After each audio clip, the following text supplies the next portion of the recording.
తెలంగాణలో inter public పరీక్షలు ప్రారంభమయ్యాయి. ఈ నెల 22వ తేదీ వరకు పరీక్షలు జరగనున్నాయి. పరీక్షల నిర్వహణకు కట్టుదిట్టమైన భద్రతా ఏర్పాట్లు చేపట్టారు. ఈ సంవత్సరం కొత్తగా పరీక్షా కేంద్రాల గుర్తింపు కోసం హాల్ టికెట్లపై క్యూఆర్ కోడ్ను ముద్రించారు. గ్రామీణ ప్రాంతాల నుంచి పరీక్షా కేంద్రాలకు వెళ్లే విద్యార్థుల కోసం ఆర్టీసీ బస్సు సౌకర్యం కల్పించింది. పరీక్షా కేంద్రాల దగ్గర 144 సెక్షన్ అమలు చేయడంతో పాటు జిరాక్స్ కేంద్రాలను పరీక్ష సమయం వరకు మూసేసి ఉంచుతారు. ఇంటర్ పరీక్షలకు ఈసారి 1 నిమిషం ఆలస్యం అనే నిబంధనను ఎత్తివేసినట్లు ఇప్పటికే ఇంటర్మీడియట్ బోర్డు ప్రకటించింది. పేపర్ లీకేజ్, మాస్ కాపీయింగ్ వంటి సమస్యలు తలెత్తకుండా సీసీ కెమెరాల సర్వేలైన్స్, పెద్ద సంఖ్యలో స్క్వాడ్లను సైతం ఏర్పాటు చేశారు.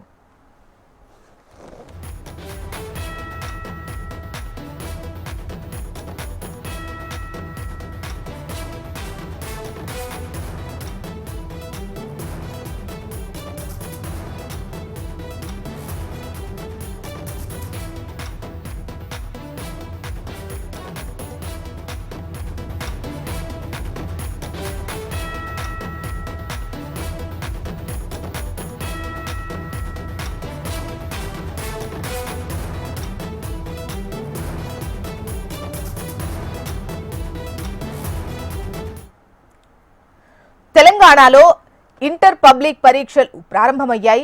ఈ నెల 22వ తేదీ వరకు పరీక్షలు జరుగుతాయి. పరీక్షల నిర్వహణకు కట్టుదిట్టమైన భద్రతా ఏర్పాట్లు చేశారు. ఈ సంవత్సరం కొత్తగా పరీక్షా కేంద్రాల గుర్తింపు కోసం హాల్ టికెట్స్ పై క్యూఆర్ కోడ్ ముద్రించారు. గ్రామీణ ప్రాంతాల నుంచి పరీక్షా కేంద్రాలకు వెళ్లే విద్యార్థుల కోసం ఆర్టీసీ బస్సు సౌకర్యం కల్పించింది. పరీక్షా కేంద్రాల దగ్గర 144 సెక్షన్ అమలు చేస్తున్నారు. ఇక జిరాక్స్ సెంటర్స్ కూడా ఎగ్జామ్ అయిపోయేంత వరకు మూసివేసే ఉంచుతారు. ఇంటర్ పరీక్షలకు ఈసారి 1 నిమిషం ఆలస్యం అనే నిబంధనను ఎత్తివేసినట్లు ఇప్పటికే ఇంటర్మీడియట్ బోర్డు ప్రకటించిన విషయం మనకు తెలిసిందే. పేపర్ లీకేజ్, మాస్ కాపీయింగ్ వంటి సమస్యలు తలెత్తకుండా సీసీ కెమెరాల సర్వేలైన్స్, పెద్ద సంఖ్యలో స్క్వాడ్లను సైతం ఏర్పాటు చేశారు.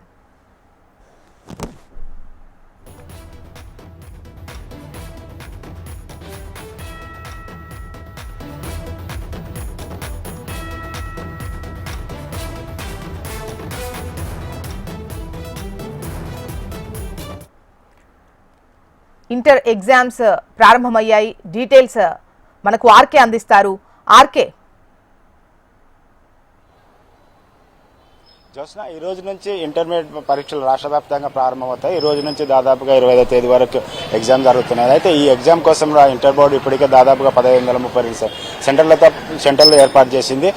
అందుకే దాదాపుగా రాష్ట్ర వ్యాప్తంగా 9,96,000 మందికి పైగా విద్యార్థులు రాస్తున్నారు.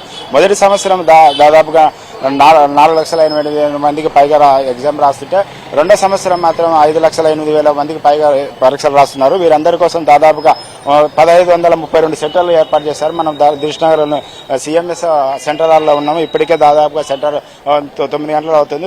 ఈ సంవత్సరం గతంలో ఎప్పుడైతే 15 సంవత్సరాల నుండి మా 1 మినిట్ అనేది దాన్ని ఈసారి విద్యార్థుల భవిష్యత్ దృష్ట్యా దాన్ని తొలగించినట్టు ఇంటర్ బోర్డు కార్యదర్శి కృష్ణాదిత్య నిన్న చెప్పారు. అయితే దాదాపుగా 9 గంటల వరకు 8:45 నుండి 9 గంటల వరకు ఎగ్జామ్ హాల్లోకి రావాలి. ఒకవేళ లేట్ అయినా 5 నిమిషాలు గ్రేస్ పీరియడ్ ఇచ్చారు కాబట్టి 5 నిమిషాల తర్వాత అనుమతించేది లేదని ఇప్పటికే ఇంటర్ బోర్డు కార్యదర్శి స్పష్టం చేశారు. అదేవిధంగా ఎవరైతే విద్యార్థులు ఉన్నారో విద్యార్థులు తప్పకుండా ఎగ్జామ్ హాల్కు దాదాపుగా ½ అవర్ ముందుకు వస్తే మీకు ఎలాంటి టెన్షన్ లేకుండా, ఒత్తిడి లేకుండా ప్రశాంత వాతావరణంలో ఎగ్జామ్ రాసేందుకు వీలుగా ఉంటుంది. కాబట్టి ప్రతి ఒక్కరు విద్యార్థితో పాటు విద్యార్థి తల్లిదండ్రులు కూడా దాదాపుగా ఎవరైతే ఉన్నారో ఎగ్జామ్ సెంటర్కి గంట ముందు, నగరంలో ట్రాఫిక్ ఇబ్బంది ఉంటుంది కదా, గంట ముందు ఎగ్జామ్ సెంటర్కు మీరు వచ్చినట్లయితే ప్రశాంత వాతావరణంలో విద్యార్థులకు ఎలాంటి ఒత్తిడి లేకుండా ఎగ్జామ్ రాసే అవకాశం ఉంటుంది. అదేవిధంగా సెంటర్ హాల్లో ఎలాంటి పొరపాట్లు ఈసారి జరగకుండా దాదాపుగా 1,530 సెంటర్లు ఏవైతే ఉన్నాయో ఆ సెంటర్ ప్రతి సెంటర్కి సీసీ కెమెరాలు ఏర్పాటు చేయాలి. ఈ సీసీ కెమెరాలు అన్నింటినీ ఇంటర్ బోర్డు కంట్రోల్ రూమ్లో వీటన్నిటి పర్యవేక్షిస్తున్నారు. వీరందరి కోసం సిబ్బంది కూడా ఏర్పాటు చేశారు. వీటన్నింటి ఎక్కడ ఎలాంటి పేపర్ లీకేజ్ కానీ అదేవిధంగా ఎలాంటి తప్పిదాలు జరగకుండా వాటన్నిటికి చర్యలు తీసుకున్నారు. కట్టుదిట్టమైన ఏర్పాట్లు చేస్తున్నారు.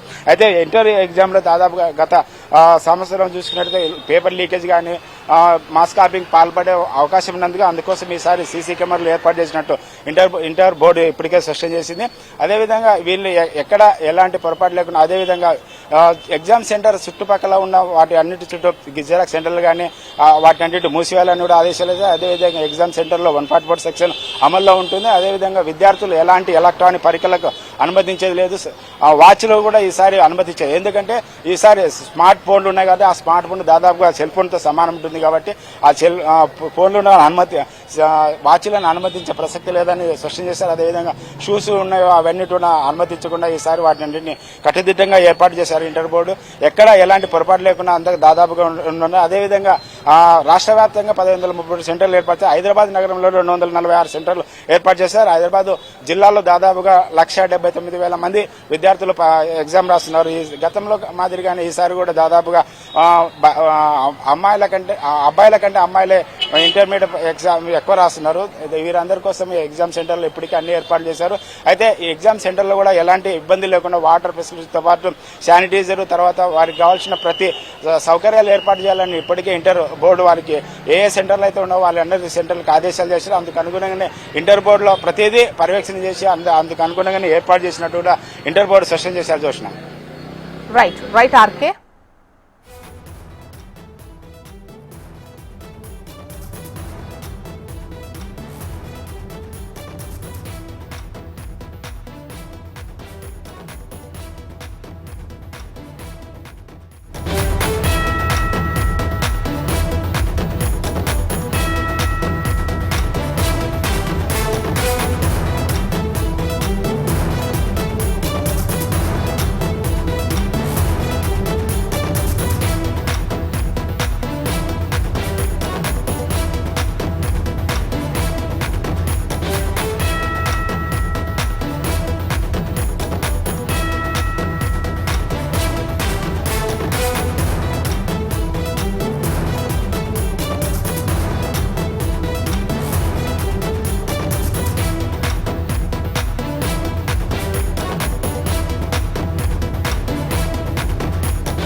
తెలంగాణలో జరిగిన ఉమ్మడి కరీంనగర్, నిజామాబాద్, మెదక్, ఆదిలాబాద్ జిల్లాల పట్టభద్రుల ఎమ్మెల్సీ ఎన్నికల ఓట్ల లెక్కింపు ఉత్కంఠగా కొనసాగుతోంది. ఇప్పటి వరకు 11 రౌండ్ల ఓట్ల లెక్కింపు పూర్తయింది. బీజేపీ అభ్యర్థి అంజిరెడ్డి తన సమీప ప్రత్యర్థుల కంటే ఆధిక్యంలో కొనసాగుతున్నారు. మొదటి ప్రాధాన్యత ఓట్ల లెక్కింపు పూర్తయింది. కాసేపట్లో రెండో ప్రాధాన్యత ఓట్ల లెక్కింపు ప్రారంభమవుతుంది. 11వ రౌండ్ ముగిసేసరికి బీజేపీ అభ్యర్థి 4,562 ఓట్ల ఆధిక్యంలో ఉన్నారు. బీజేపీ అభ్యర్థి అంజిరెడ్డికి 75,765 ఓట్లు రాగా, కాంగ్రెస్ అభ్యర్థి నరేందర్ రెడ్డి 70,565 ఓట్లు, బీఎస్పీ అభ్యర్థి అయినటువంటి ప్రసన్న హరికృష్ణకు 60,419 ఓట్లొచ్చాయి. ఉత్కంఠగా అయితే ఈ ఓట్ల లెక్కింపు కొనసాగుతోంది. డీటెయిల్స్ అందించేందుకు కరీంనగర్ రీజనల్ కోఆర్డినేటర్ గోపాలకృష్ణ మనకు లైవ్ లో సిద్ధంగా ఉన్నారు. గోపాలకృష్ణ. ఎస్ జోస్నా, మీరు అన్నట్టుగా చాలా ఉత్కంఠగా ఎమ్మెల్సీ ఎన్నికల ఫలితాలు కొనసాగుతున్నాయి. త్రికోణ పోటీగా ఎన్నికల్లో కనిపించినటువంటి వాతావరణం ఇప్పుడు ఫలితాల్లో కూడా అదే నమోదవుతూ వస్తుంది. ఏ ఒక్కరికి కూడా మ్యాజిక్ నెంబర్ కోటా ఓట్ల నిర్ధారణ కాలేదు. మొదటి ప్రాధాన్యత ఓట్లన్నీ కూడా లెక్కించారు. ఇప్పుడే కోటా ఓట్లను కూడా నిర్ధారించినటువంటి పరిస్థితి. ఒక్కసారి మొత్తం పోలైన ఓట్లు, అందులో వ్యాలిడ్ ఇన్వాలిడ్ ఎన్ని, కోటా నిర్ధారణ ఏందని ఒక్కసారి పరిశీలిస్తే మొత్తం పోలైనటువంటి ఓట్లు 2,23,343 ఓట్లు ఉన్నాయి. అందులో ఇన్వాలిడ్గా ఉన్నాయి 28,686 ఓట్లు ఇన్వాలిడ్గా ఉన్నాయి. ఇక కోటా నిర్ధారణ ఓట్లు అంటే 1,11,672 ఓట్లు ఏ అభ్యర్థికి అయితే వస్తాయో ఆ అభ్యర్థిని గెలిచినట్టుగా ప్రకటిస్తారు. అంటే మొదటి ప్రాధాన్యత ఓట్లలో అయినా సరే, లేదంటే రెండో ప్రాధాన్యతను కలుపుకొని అయినా సరే ఖచ్చితంగా ఒక అభ్యర్థికి 1,11,672 ఓట్లు రావాల్సి ఉంటుంది. కానీ ఈ సంఖ్య మొదటి ప్రాధాన్యత ఓట్లలో ఇప్పటి వరకు కూడా ఎవరికి రాలేదు. మొదటి ప్రాధాన్యత ఓట్లకు సంబంధించి ఇప్పటికే 11 రౌండ్లు ముగిశాయి. 11 రౌండ్లతో చివరి రౌండ్ ఇది. మొదటి ప్రాధాన్యతకు సంబంధించినటువంటి ఓట్లలో అది ముగిసింది. సో ఈ రౌండ్లలో చూస్తే బీజేపీ అభ్యర్థి అంజిరెడ్డికి ఇప్పటి వరకు 75,675 ఓట్లు వచ్చాయి. ఇక తన సమీప అభ్యర్థి కాంగ్రెస్ అభ్యర్థి నరేందర్ రెడ్డికి 70,565 ఓట్లు వచ్చాయి. ఇక మూడో స్థానంలో ఉన్నటువంటి బీఎస్పీ అభ్యర్థికి 60,419 ఓట్లు ఇప్పటి వరకు వచ్చాయి. అంటే ఎక్కడ కూడా ఎవరికి ఈ కోటా ఓట్ల నిర్ధారణ రాలేదు. 1,11,672 ఓట్లు రావాల్సి ఉంటుంది, అది ఇంతవరకు ఎవరికి రాలేదు. దీంతో రెండో ప్రాధాన్యత ఓట్లను లెక్కింపు ప్రారంభించారు. ప్రస్తుతం ఎలిమినేషన్ ప్రక్రియ కొనసాగుతోంది. ఎలిమినేషన్ ప్రక్రియలో భాగంగా మొదటి ప్రాధాన్యత ఓట్లు వచ్చినటువంటి వారిని అందరినీ కూడా లిస్ట్ అవుట్ చేశారు. ఈ లిస్ట్ అవుట్ చేసిన దాంట్లో మొదటి ప్రాధాన్యత వచ్చినటువంటి బ్యాలెట్ పేపర్లో రెండో ప్రాధాన్యత ఓటు ఎవరికి వచ్చాయి అనేది కౌంట్ చేసి ఆ రెండో ప్రాధాన్యత ఓట్లని ఎవరెవరికి వచ్చాయో వారికి ఆ సంఖ్యను కలుపుతూ ఉంటారు. సో కింది వారిని ఎలిమినేట్ చేసుకుంటూ వస్తారు. ఇలా కలిపిన తర్వాత ఎలిమినేట్ అవుతూ ఉంటుంది. సో ఇప్పటికైతే ముగ్గురు ఎలిమినేట్ అయ్యారు. ఎలిమినేషన్ ప్రక్రియ కూడా ప్రారంభమైంది కాబట్టి సాయంత్రం వరకు ఖచ్చితంగా రెండో ప్రాధాన్యత ఓట్లకు సంబంధించినటువంటి లెక్క కూడా తేలేటువంటి అవకాశం కనబడుతుంది. కానీ ఇది ఒక టైట్ ఎలక్షన్గా చెప్పుకోవచ్చు. డెఫినెట్గా హోరాహోరీగా సాగింది. సో మూడో ప్లేస్లో ఉన్నటువంటి మొదటి ప్రాధాన్యతలో మూడో ప్లేస్లో ఉన్న ప్రసన్న హరికృష్ణకి సంబంధించినటువంటి ఓట్లే ఇక్కడ చాలా కీలకంగా మారుతూ ఉన్నాయి. సో అతనికి వచ్చినటువంటి ఓట్లు అతని బ్యాలెట్లో రెండో ప్రాధాన్యత ఓట్లు ఎవరికి ఎక్కువగా వచ్చాయనేటువంటిదే ఖచ్చితంగా ఇక్కడ కీలకంగా మారబోతోంది. సో ఆ ఓట్లు ఎవరికి వచ్చాయనేది తేలాలంటే ఎలిమినేషన్ ప్రక్రియ ప్రారంభమైంది కాబట్టి మూడో స్థానానికి వచ్చే వరకు ప్రసన్న హరికృష్ణ అంత వచ్చే వరకు కూడా ఇవన్నీ కౌంట్ చేయాల్సి ఉంటుంది. సో ఆ వచ్చిన తర్వాత ఒకవేళ 1,11,000 చిల్లర అంటే ఏదైతే కోటా ఓట్లు అనుకున్నామో ఆ కోటా ఓట్లు నిండాలంటే ఒకవేళ కాంగ్రెస్ అభ్యర్థి గెలవాలంటే 40,000 ఓట్లకు పైగా రావాల్సి ఉంటుంది. అదే బీజేపీ అభ్యర్థి గెలవాలంటే 45,000 ఓట్లకు పైగా అక్కడ వరకు చేరుకోవాల్సి ఉంటుంది. కానీ ఇక్కడ ఉన్నటువంటి ఓట్లను పరిశీలిస్తే ఇప్పటి వరకు బీజేపీకి వచ్చినటువంటి మొదటి ప్రాధాన్యత ఓట్ల షీట్స్ని మనం ఉన్నటువంటి లోపల సోర్స్ ద్వారా కనుక్కున్నటువంటి నేపథ్యంలో కేవలం ఒకటో ప్రాధాన్యత మాత్రమే వేసి వదిలిపెట్టారు. అలా కాంగ్రెస్ వారికి కూడా కేవలం ఒకటో ప్రాధాన్యత వేసి మాత్రమే వదిలిపెట్టిన వారి సంఖ్య అత్యధికంగా ఉంది. కానీ బీఎస్పీ పార్టీకి సంబంధించినటువంటి అభ్యర్థి ప్రసన్న హరికృష్ణ ఓట్ బ్యాంకులో బ్యాలెట్ పేపర్లో మాత్రం రెండో ప్రాధాన్యత ఓట్లు అత్యధికంగా నమోదయ్యాయి. సో అలాగే బీజేపీకి కాంగ్రెస్కి వేసినటువంటి చాలా ఓట్లు కేవలం ఒక ప్రాధాన్యతను వేసి వదిలిపెట్టిన వాళ్ళు 50% పైగా ఉన్నట్టుగా తెలుస్తోంది. మిగతా వారిలో చాలామంది వివిధ రకాల వారికి వేశారు. సో ఇక్కడ ఓవరాల్గా గేమ్ చేంజర్గా ప్రసన్న హరికృష్ణకు సంబంధించినటువంటి ఓట్లే మారబోతున్నాయి. అతని బ్యాలెట్ పేపరే గెలిపోవరదనేటువంటి నిర్ధారణ అయితే రాబోతోంది. అతని బ్యాలెట్ పేపరే నిర్ధారించబోతుంది అనేది మనం అర్థం చేసుకోవచ్చు. Okay, right Gopalakrishna. అది ఉత్కంఠగా అయితే ఈ ఓట్ల లెక్కింపు కొనసాగుతోంది. ముఖ్యంగా ఎలిమినేషన్ ప్రాసెస్ కూడా స్టార్ట్ అయిపోయింది. ఇప్పటికే ముగ్గురు ఎలిమినేట్ అయినట్టుగా కూడా తెలుస్తోంది. మరి చూడాలి ప్రసన్నకు సంబంధించినటువంటి ఓట్లలో రెండో ప్రాధాన్యత ఓట్లు ఎవరికి వచ్చాయి. ఆయన బ్యాలెట్ పేపరే ఈ గెలుపోటములను డిసైడ్ చేసేటి అవకాశం క్లియర్గా మనకు కనిపిస్తోంది. చూద్దాం, ఇవాళ సాయంత్రానికి లెక్క తేలేటువంటి అవకాశం అయితే క్లియర్గా మనకు కనిపిస్తోంది. తెలంగాణలో కాంగ్రెస్ పార్టీ పనితీరుపై ఏఐసీసీ కొత్త ఇన్ఛార్జ్ మీనాక్షి నటరాజన్ సమీక్షలు నిర్వహిస్తున్నారు. ఒక్కో లోక్సభ నియోజకవర్గ స్థాయిలో పార్టీ పనితీరును తెలుసుకునే లక్ష్యంతో పీసీసీ చీఫ్ మహేష్ కుమార్ గౌడ్ అధ్యక్షతన పార్టీ నేతలతో సమావేశమవుతున్నారు. నిన్న మెదక్, మల్కాజ్గిరి నేతలతో సమావేశమైన మీనాక్షి నటరాజన్ ఇవాళ ఉదయం 11 గంటలకు గాంధీ భవన్ లో కాంగ్రెస్ అనుబంధ సంఘాలతో సమావేశమవుతారు. మధ్యాహ్నం 2 గంటలకు ఆదిలాబాద్ పార్లమెంట్ నియోజకవర్గ నేతలతో, సాయంత్రం 5 గంటలకు పెద్దపల్లి పార్లమెంట్ నియోజకవర్గ నేతలతో మీనాక్షి నటరాజన్ సమావేశమవుతారు. ఆయా నియోజకవర్గాల పరిధిలోని ఎంపీలు, ఎమ్మెల్యేలు, మాజీ ప్రజా ప్రతినిధులు, ఇతర ముఖ్య నేతలు సమావేశానికి హాజరవుతారు. ఇక ఈ సమీక్షలకు సంబంధించినటువంటి డీటెయిల్స్ మనకు ప్రేమ్ అందిస్తారు. ప్రేమ్, కాంగ్రెస్ కొత్త ఇన్ఛార్జ్ మీనాక్షి నటరాజన్ బిజీగా ఉన్నారని చెప్పుకోవచ్చు. నిన్న 2 పార్లమెంటు నియోజకవర్గాలకు సంబంధించినటువంటి సమావేశం గాంధీ భవన్ లో జరిగింది. ఈ రోజు కాంగ్రెస్ పార్టీకి అనుబంధ సంఘాలుగా ఉన్నటువంటి అనుబంధ సంఘాలతోటి పొద్దున్న 11 గంటలకు ప్రారంభం కాబోతుంది. మరొకటి మధ్యాహ్నం ఆదిలాబాద్ పార్లమెంటు నియోజకవర్గ సమావేశం, సాయంత్రం 5 గంటలకు పెద్దపల్లి పార్లమెంటు నియోజకవర్గ సమావేశం. ఈ రోజు మొత్తం ఈ 3 సమావేశాలు అయితే కాబోతున్నాయి. ఇక జరిగినటువంటి సమావేశంలో కూడా మీనాక్షి నటరాజన్ నేతలకు సీరియస్ గా క్లాస్ ఇచ్చినట్టుగా కొంత సమాచారం అయితే అందుతుంది. ముఖ్యంగా కార్యకర్తలు కింది స్థాయిలో పెద్ద ఎత్తున పనిచేస్తున్నా కోఆర్డినేషన్ మిస్ అయిందని వారు గ్రహించినట్టుగా కొంత సమాచారం అయితే అందుతుంది. మీనాక్షి నటరాజన్ ఏదైతే స్థానికంగా ఉన్నటువంటి ఇన్ఛార్జీలు కానీ లేకపోతే ఎమ్మెల్యేలు కానీ వారు కింది స్థాయి నేతలను కోఆర్డినేట్ చేసుకోవడంలో కొంత విఫలమయ్యారు. అది ఇంకొకసారి రిపీట్ కావద్దని చెప్పేసి కూడా నిన్న జరిగినటువంటి ఆ 2 పార్లమెంటు నియోజకవర్గ సమావేశాల్లో ఇన్ఛార్జీలకు ముఖ్య నాయకులకైతే వివరించడం జరిగింది. ఇక మిగతా పార్టీల నుంచి పక్క బీఆర్ఎస్ నుంచి వచ్చినటువంటి ఎమ్మెల్యేలు, కాంగ్రెస్ పార్టీ స్థానికంగా ఉన్నటువంటి ఇన్ఛార్జీలకు కూడా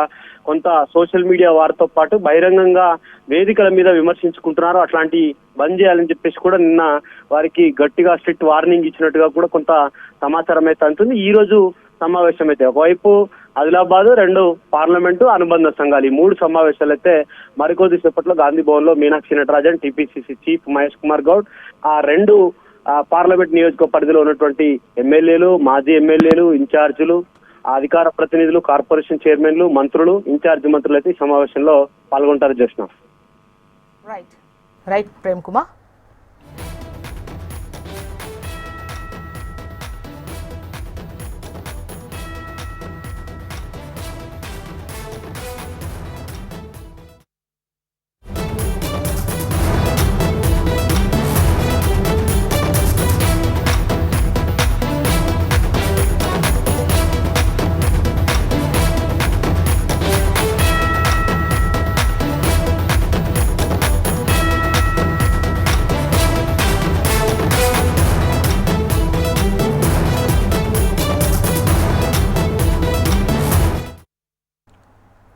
ఎస్ఎల్బీసీ టన్నెల్లో 12వ రోజు రెస్క్యూ ఆపరేషన్ కొనసాగుతోంది. కన్వేయర్ బెల్ట్ పునరుద్ధరణతో రెస్క్యూ ఆపరేషన్ స్పీడప్ అయింది.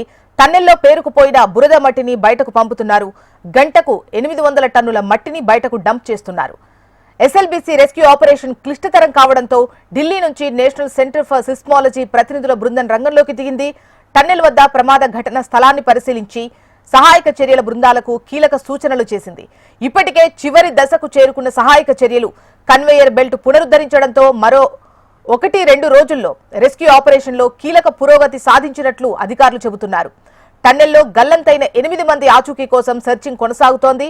ప్రమాదం జరిగిన ప్రాంతంలో పెద్ద ఎత్తున నీరు ఉబికి వస్తోంది. కాగా టీబీఎంను కట్టర్స్తో రైల్వే సిబ్బంది కట్ చేస్తోంది. నాగర్ కర్నూలు జిల్లా దోమలపెంట సమీపంలో Srisailam left back canal tunnel దగ్గర 2025 ఫిబ్రవరి 22 ఉదయం ప్రమాదం జరిగింది. రిటైనింగ్ వాల్ కడుతుండగా 14వ కిలోమీటర్ వద్ద 3 మీటర్ల మేర పైకప్పు కుంగిపోయింది. రిటైనింగ్ వాల్ కూలి టన్నెల్లో రింగులు విరిగిపడ్డంతో విద్యుత్ సరఫరా నిలిచిపోయింది. ఈ ఘటనలో 8 మంది కార్మికులు టన్నెల్లో చిక్కుకుపోయారు. వెంటనే అప్రమత్తమైన అధికారులు టన్నెల్లో చిక్కుకుపోయిన కార్మికులను కాపాడేందుకు రెస్క్యూ ఆపరేషన్ చేపట్టారు. టన్నెల్లో భారీగా బురద, నీరు ఉబకడంతో టన్నెల్ బోరింగ్ మిషన్ పరికరాలు రెస్క్యూ ఆపరేషన్ ఛాలెంజింగ్ గా మారాయి. ఇక 12వ రోజు రెస్క్యూ ఆపరేషన్ ఏ విధంగా కొనసాగుతోంది ఏంటి అన్నటువంటి వివరాలు మనకు నరేంద్రాచారి అందిస్తారు. నరేంద్రాచారి. ఎస్ఎల్బీసీ ప్రమాదం జరిగి 12 రోజులు అయినప్పటికీ కూడా సహాయ చర్యలు మాత్రం మందకొడిగా కొనసాగుతాయని చెప్ప తప్పదు.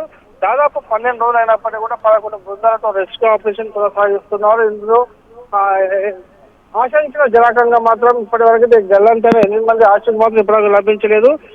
నిన్న ఒక పురోగతి సాధించినందుకు చెప్పొచ్చు. కన్వేయర్ బెల్ట్ పునరుద్ధరణతో దాదాపుగా ప్రతి గంటకు 800 టన్నుల మట్టిని కూడా బయటికి తరలిస్తున్నారు. నిన్న సాయంత్రం ప్రారంభమైనటువంటి ఈ మట్టి తరలింపు ప్రక్రియ వేగవంతంగా కొనసాగుతుంది. మరోవైపు సొరంగం వద్ద ప్రమాదం జరిగిందో ఆ ప్రమాదం వద్ద కూడా దాదాపు భారీగా నీరు వచ్చి ఉబ్బికి వస్తున్న సందర్భంగా నీరును బయట తోవడం కష్టతరంగా మారింది. అయితే ప్రస్తుతానికైతే కూడా 12 బృందాలతో కూడా రెస్క్యూ ఆపరేషన్ కొనసాగిస్తున్నారు. నిన్న సాయంత్రం నేషనల్ సెంటర్ ఫర్ సిస్మాలజీ బృందాలతో గల్లంతైన 8 మంది కోసం ఆచూకీ కోసం కూడా సర్చింగ్ కొనసాగుతున్న పరిస్థితులు కనిపిస్తుంది. టీబీఎం వద్ద కూడా ఇప్పటికే రైల్వే సిబ్బంది గ్యాస్ కట్టడంతో కూడా టీబీఎం మిషన్ కూడా కట్ చేస్తున్నారు. ఇది కనుక ఈ రోజు పూర్తి అయితే టీబీఎం మిషన్ భాగాలను కూడా బయటకు పంపిస్తే ఒక పురోగతి సాధించే అవకాశాలు కనిపిస్తున్నాయి. అయితే సొరంగ మార్గంలో జరుగుతున్నటువంటి సహాయ చర్యలకు సంబంధించి కూడా ఇప్పటికి కూడా అధికారులు ఎవరు కూడా స్పష్టమైన సమాచారం ఇవ్వడం లేదు. దీనికి సంబంధించి కూడా ఎప్పటికప్పుడు సమాచారం ఇవ్వకుండా కూడా గోప్యత పాటిస్తున్న పరిస్థితి అయితే మనకు కనిపిస్తుంది. మొత్తంగా చూసుకుంటే ఈ రోజు లేక రేపు కూడా వచ్చే వరకు పురోగతి సాధించే అవకాశాలు కనిపిస్తున్నాయి. జోష్న. రైట్ నరేంద్రాచారి.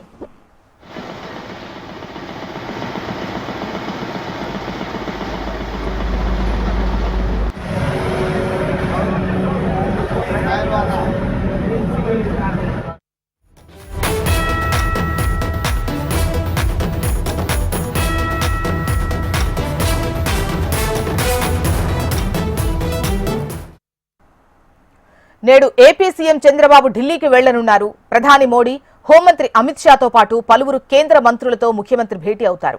అనంతరం రాత్రికి ఢిల్లీ నుంచి విశాఖపట్నంకు చేరుకుంటారు. రేపు ఉదయం తన తోడల్లుడు దగ్గుబాటి వెంకటేశ్వరరావు రచించిన ప్రపంచ చరిత్ర పుస్తకావిష్కరణ కార్యక్రమంలో పాల్గొంటారు. ఈ కార్యక్రమం ముగిసిన తర్వాత విశాఖ నుంచి మళ్లీ ఢిల్లీకి వెళ్తారు. అక్కడ వివిధ కార్యక్రమాల్లో పాల్గొని రాత్రికి అక్కడే బస చేస్తారు. ఎల్లుండి అమరావతికి చేరుకొని వెలగపూడి సచివాలయంలో జరిగే కేబినెట్ సమావేశంలో పాల్గొంటారు.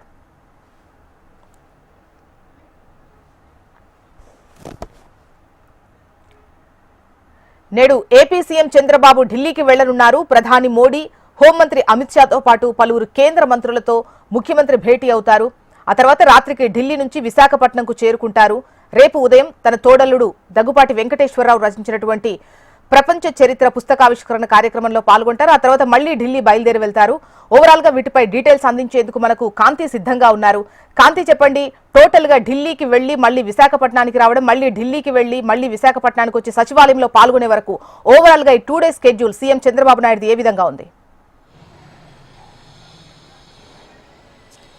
జ్యోత్స్న, ఏపీ సీఎం చంద్రబాబు నాయుడు 2 రోజుల పాటు చాలా బిజీగా గడపనున్నారు. ఏదైతే వైజాగ్కి సంబంధించినటువంటి పర్యటన, అలాగే ఢిల్లీలోని 2 ప్రోగ్రామ్స్ ఒకేసారి ఉండడంతో సీఎం షెడ్యూల్ అంతా ఈ 2 డేస్ పాటు చాలా బిజీగా ఉండబోతా ఉంది. అయితే ఈరోజు మధ్యాహ్నం ఆయన ఏదైతే పోరంకిలోని ఎమ్మెల్యే నివాసంలో ఆయన ఒక కార్యక్రమానికి అటెండ్ అవుతారు. ఆ తర్వాత ఆయన అక్కడ నుంచి విశాఖపట్నం వెళ్తారు. విశాఖపట్నం నుంచి నేరుగా ఢిల్లీకి వెళ్తారు. ఢిల్లీలోని ఏదైతే కేంద్ర మంత్రులతోటి సీఎం చంద్రబాబు నాయుడు భేటీ ఈరోజు ఉన్న నేపథ్యంలో కేంద్ర మంత్రులతోటి కొంత ఏవైతే ఆంధ్రప్రదేశ్కి సంబంధించినటువంటి కీలక విషయాలపైన చర్చించాల్సిన అవసరం ఉన్న నేపథ్యంలో, అలాగే అపాయింట్మెంట్ కూడా రావడంతో సీఎం చంద్రబాబు నాయుడు పర్యటనలో ఈరోజు ఢిల్లీ షెడ్యూల్ అనేది యాడ్ అవడం జరిగింది. అయితే ఢిల్లీ షెడ్యూల్లో పీఎం మోడీకి సంబంధించినటువంటి పర్యటన ఏదైతే ఉందో అది ఇంకా షెడ్యూల్ ఖరారు కాలేదు. ఒకవేళ షెడ్యూల్ ఖరారు అయినట్లయితే కనుక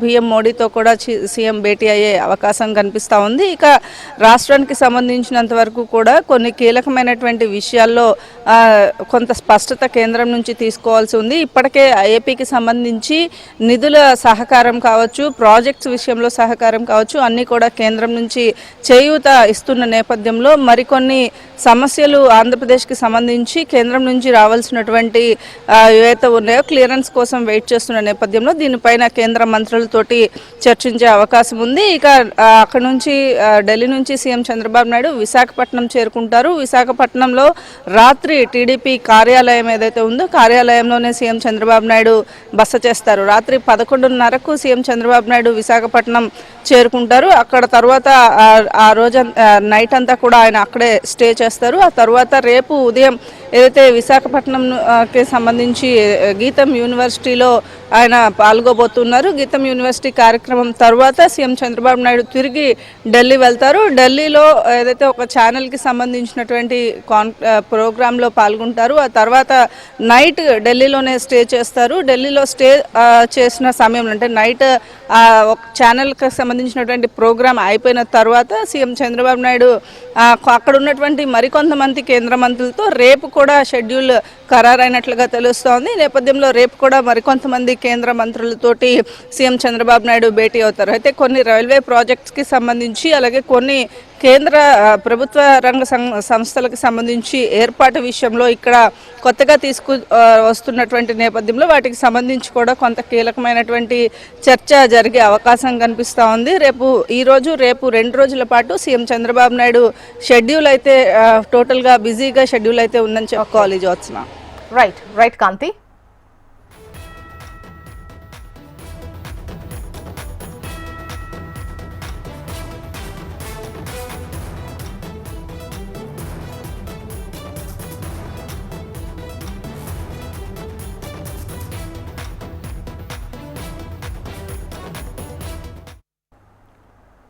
ఇవి బులెటిన్ డీటెయిల్స్. అప్డేట్స్ కోసం చూస్తూనే ఉండండి హెచ్ఎం టీవీ. వార్త ఆగదు, నిజం తాగదు.